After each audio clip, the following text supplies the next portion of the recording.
Hi guys, good afternoon. ഇന്ന് good morning ഇല്ല, good afternoon ആണ്. കാരണം ഉച്ചയായിട്ടാണ് എഴുന്നേറ്റിരിക്കുന്നത്.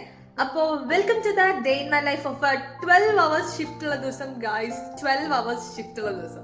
അപ്പൊ ഞാൻ പറഞ്ഞ പോലെ നമുക്കിന്നൊരു ലോങ് ഷിഫ്റ്റ് ഡേ ആണ്. പതിവിൽ വിപരീതമായി നമ്മൾ ഇന്ന് 2 മണിക്ക് അവിടെ ചെല്ലണമായിരുന്നു. അവിടെ ചെന്ന് ഈ ഹാള് മുഴുവൻ നമ്മൾ സെറ്റ് ചെയ്തതാണ്. ഒന്നുമില്ലാത്തൊരു ഹാളായിരുന്നു. ഈ മൊത്തം സാധനം സെറ്റ് ചെയ്തെടുത്തു. ഇതിന്റെ തീം കാണുമ്പോൾ തന്നെ നിങ്ങൾക്ക് മനസ്സിലാവുണ്ടല്ലോ വെഡിങ് റിസപ്ഷൻ ആണെന്ന്. പിന്നെ ഇത് നോക്കി, ഈ പാവക്കുട്ടി എനിക്ക് വേണമെന്നുണ്ടായിരുന്നു, പക്ഷെ എടുക്കാൻ പറ്റില്ലല്ലോ. കല്യാണത്തിന് വരുന്ന കുട്ടികൾക്ക് റിട്ടേൺ ഗിഫ്റ്റ് കൊടുക്കാൻ വെച്ചതാണ്. ഇങ്ങനെ എല്ലാവർക്കും റിട്ടേൺ ഗിഫ്റ്റ് ഉണ്ടായിരുന്നു. എല്ലാം നല്ല അടിപൊളിയായിരുന്നു. ഞങ്ങൾ സെറ്റ് ചെയ്തൊക്കെ ഓക്കെ അല്ലേ എന്ന് നോക്കാൻ വന്ന കല്യാണച്ചക്കനും കല്യാണ പെണ്ണുമാണിത്. മെയിൻ ഹൈലൈറ്റ് ഇവർക്ക് 2 കുട്ടികളുണ്ടായിരുന്നു. അങ്ങനെ കല്യാണ പരിപാടിയൊക്കെ തീർന്നു കഴിഞ്ഞപ്പോൾ നമ്മൾ അടുത്ത പാർട്ടി ഹാളിൽ പോയി. അവിടെ നിന്ന് കൗബോയ് തീമിലായിരുന്നു പാർട്ടി ഉണ്ടായിരുന്നത്. ഇത് കണ്ടോ, നല്ല അടിപൊളി ഡാൻസ് ഒക്കെ ഉണ്ടായിരുന്നു. ഡാൻസ് ഒക്കെ കണ്ട് നമ്മുടെ പണിയൊക്കെ തീർത്ത് ഫുഡൊക്കെ കഴിച്ചു കഴിഞ്ഞ് അങ്ങനെ ഇന്നത്തെ എന്റെ 12 മണിക്കൂറത്തെ ഷിഫ്റ്റ് ഞാൻ വിജയകരമായി പൂർത്തിയാക്കിയിരിക്കുന്നു. അപ്പൊ ഇതൊക്കെയായിരുന്നു ഇന്നത്തെ പരിപാടി. അപ്പൊ ഓക്കെ, ബൈ.